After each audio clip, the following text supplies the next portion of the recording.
Good morning, welcome to Softline institute.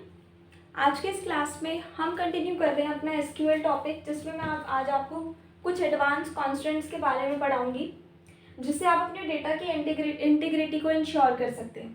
So this presentation will explore SQL constants, fundamental rules enforced on data columns. इस class में हम क्या क्या सीखने वाले हैं, हम देखेंगे एसक्यूएल कॉन्स्टेंट्स के बारे में, फंडामेंटल रूल्स के बारे में which are necessary for data columns to ensure data integrity and consistency within a database. So we will delve into the various type of constraints like primary key, foreign key, unique and not null, illustrating their purpose and practical applications through examples and best practices. इनके meaning को समझेंगे, इनका क्या use होता है, क्या purpose होता है और इनको प्रैक्टिकल एप्लीकेशंस में हम इम्प्लीमेंट करके देखेंगे।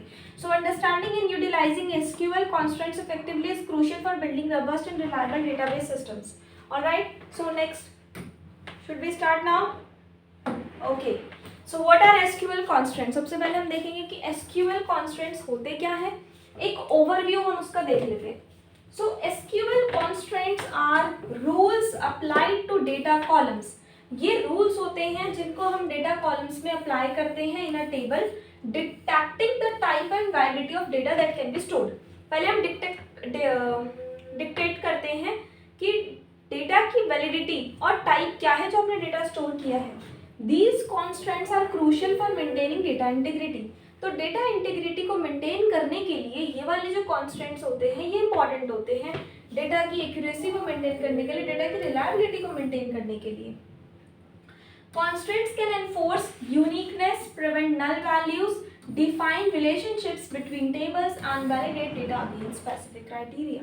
बाय इम्प्लीमेंटिंग कॉन्स्टेंट्स को इम्प्लीमेंट करने से database can prevent accidental or malicious insertions of incorrect or inconsistent data, ensuring that the information stored is trustworthy and useful for decision making. Effectively use of SQL constraint is a cornerstone of good database design and administration. समझ में आ गया constants क्या होते हैं? Definition बहुत ही easy word में यहाँ पर लिखी हुई है, आपको समझा दिया है मैंने। Data integrity ensures accuracy and consistency of data. Data integrity मतलब इंश्योर करना डेटा की कंसिस्टेंसी को और डेटा को।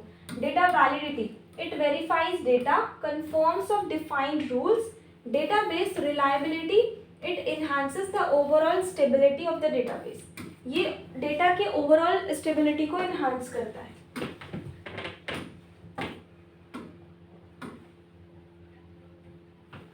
Next we have primary key constant.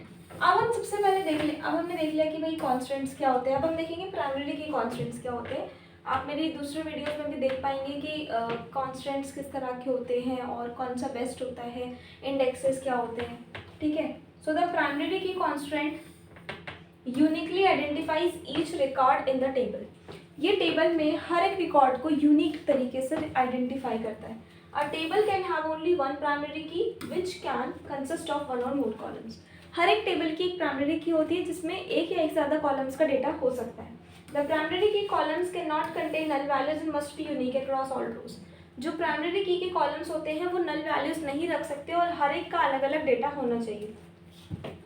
Primary keys are essential for efficient data retrieval and relationships establishment with other tables. Common examples include, अगर हम examples की बात करें जैसे कि एग्जाम्पल में क्या हो सकता है, कस्टमर की आईडी अलग होगी, product codes, employ number. By enforcing uniqueness and preventing null values, the primary key constants ensures that each record can be reliably identified and referenced. Okay, तो इस तरह का एग्जाम्पल जैसे कस्टमर की आईडी हमने ले ली, प्रोडक्ट कोड ले लिया, एम्प्लॉय नंबर ले ली, तीनों ही अलग होंगे, तो इसका इन तीनों कॉलम्स की एक प्राइमरी की होगी। पर्पस क्या है इसका? यूनिकली आइडेंटिफाई करें रिकॉर्ड को एक टेबल के अंदर। इसकी कैरेक्टरिस्टिक्स की नल वैल्यूज को ये कंटेन नहीं करता, जो यूनिक में इंपॉर्टेंट है। Essential for data retrieval and relationships, data retrieval और रिलेशनशिप्स के लिए जरूरी है। फॉरेन की कॉन्स्टेंट्स की बात करें, so the foreign key constant establishes a link between data in two tables. ये टू टेबल्स में एक लिंक स्टैब्लिश करता है। A foreign key in one table refers to the primary key in another table. Foreign की क्या करता है, एक टेबल में प्राइमरी की को रेफर करता है, creating a parent child relationship. जैसे एक पेरेंट और चाइल्ड का रिलेशन, वही चीज़ यहाँ पर होगी। This constraint ensures referential integrity, meaning that you cannot insert a foreign key value that doesn't exist in the parent table's primary key. Foreign keys are crucial for maintaining consistency. ये क्यों जरूरी है foreign keys? Foreign keys data की maintain करने के लिए data की consistency को और orphaned records, they are enable efficient data joins and queries across related tables, providing a structured and reliable way to manage relationship with a database. So it is referential integrity, ensures relationship between tables and valid. Consistency maintains accuracy in across related data. Parent child relationship, it links data between two related tables. ये दो related tables के data को link करता है.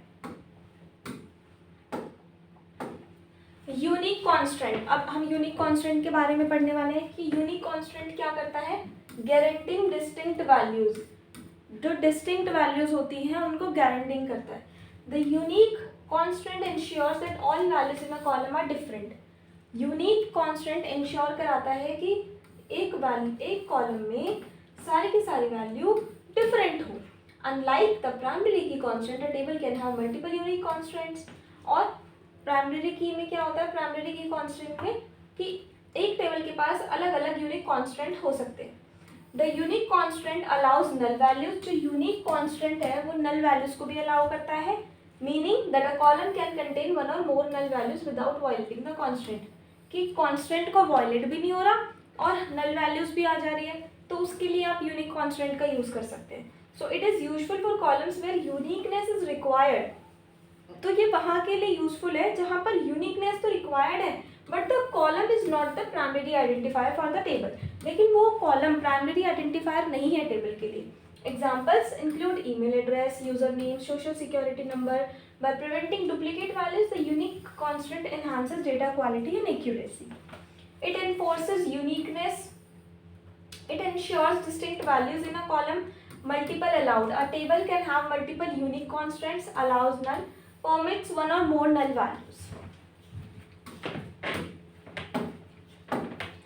Not null constant. Not null constant means the not null constants ensures that a column cannot have a null value. जो not null constant है वो ensure कराता है कि एक column पर null value नहीं हो सकती. This constant is used to enforce data completeness and ensures that critical information is always present in the database. It also prevents the insertion of records and without missing or incomplete data, ensuring that all required fields are populated. Right? Let me read it again. The not null constant ensures that a column cannot have a null value. This constraint is used to enforce data completeness and ensures that critical information is always present in the database. It prevents the insertion of records with missing or incomplete data and ensuring that all required fields are populated. It is often used in conjunction. ये कई बार मतलब अक्सर conjunction में use होती है with other constants, अलग constants के साथ, जैसे कि primary की हो गई, foreign की हो गई, to ensure both uniqueness and completeness, ताकि डेटा में यूनिकनेस भी हो और कंप्लीटनेस भी हो. Enforcing not null constraint is essential for maintaining data quality and preventing errors caused by missing values. So it prevents null values in a column. It guarantees essential data is always present and it enhances accuracy by preventing missing values. So we have ensuring completeness, data quality and critical information. So next we have constant examples. अब हम constant के examples देखेंगे. अब हमने ये तो सीख लिया कि वो क्या होते हैं, बट इनके एग्जाम्पल्स इसको किस तरह से इम्प्लीमेंट करना है, किस तरह से काम आता है. So to illustrate the practical application of SQL constant, हम कंसिडर कर लेते हैं कि हमारे पास एक कस्टमर्स का डेटा है.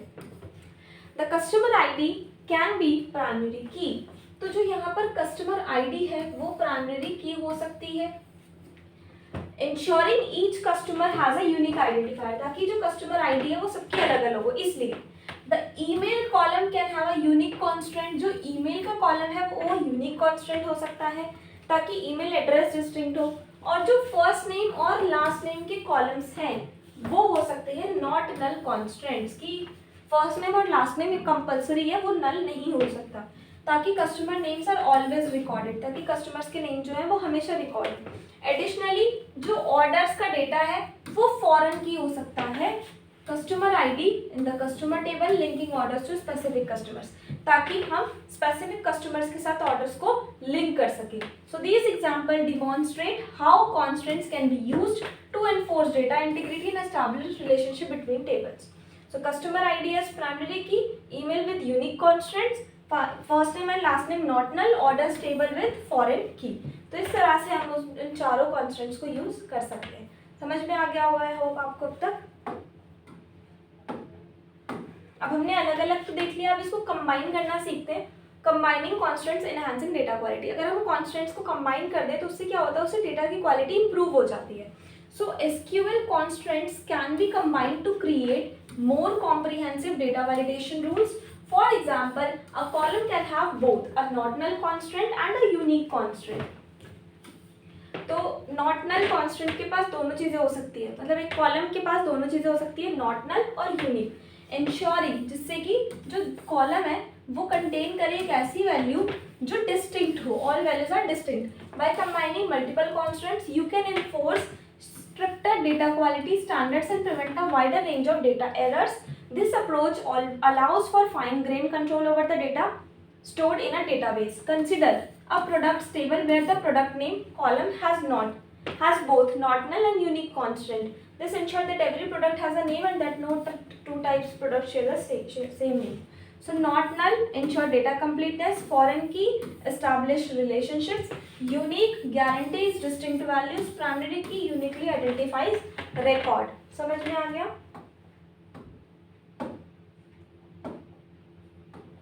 Okay. So next we have best practices for using SQL constraints.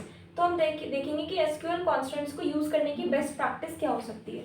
When using SQL constraints, it is essential to define them during the table creation process to enforce data integrity from the start. Choose appropriate data types for columns to prevent type-related errors. Clearly document all constraints to ensure developers and administrators understand the data validation rules. Regularly review and update constraints as business requirements change. Use descriptive names for constraints to improve readability and maintainability.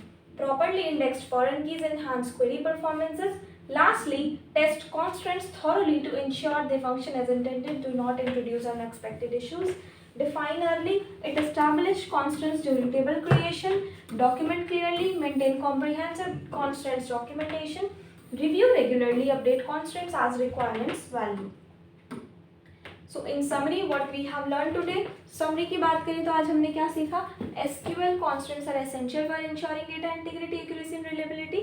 तो इन तीन चीज़ों के लिए ये ज़रूरी है. Integrity, accuracy and reliability. By implementing constraints, primary key, foreign key, unique and not null constraints को implement करके you can prevent data errors and maintain consistent relationships between tables. Combining constraints provides even stricter data validation while following best practices that ensures effective constraints management. Next steps including reviewing existing database schemes, like identifying opportunities to implement or enhance constraints and developing a data validation strategy that aligns with business requirements. By mastering SQL constraints, you can build robust and trustworthy database systems. So key takeaways in पूरी summary में से constraints ensures data integrity and combine constraints for stricter validation. Best practices improve manageability. Review existing schemas, implement or enhance constraints, develop a data validation strategy. Right? तो ये थी summary की. I hope आपको समझ में आ गया होगा. आज की क्लास में इतना ही. Thank you so much.